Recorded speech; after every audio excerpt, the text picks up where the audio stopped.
day in my life as a caregiver here in Philippines. So for today's vlog guys, dahil tulog yung patient natin, so nag-decide akong maglaba ngayon. So kakapalit ko lang ng uniform ko and kailangan talaga dahil nga baka mabasa yung scrub suit ko, diba?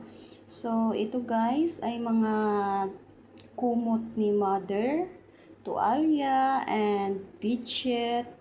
And sapin niya po yan sa likod. So, time check natin is 4:30 AM pa lang.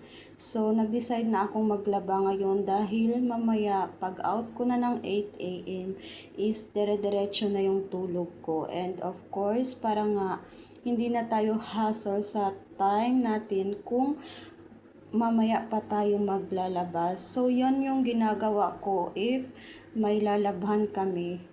And take note mga ka-caregiver natin, obligasyon talaga natin na yung mga lalaban ni mother is tayo yung maglalaban yan.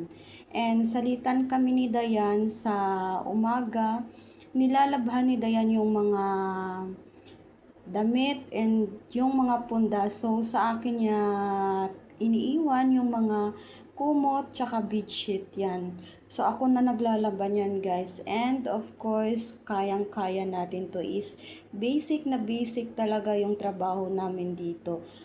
And pasalamat talaga kami guys dahil yung employer namin is mabait and pamilya yung turing sa amin. So thank you Lord kasi nakahanap kami ng employer na mga mababait.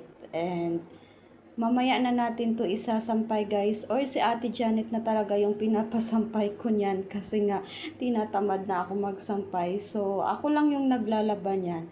And lalagay na natin dyan sa labas guys, and tapos na tayong maglaba. Thank you.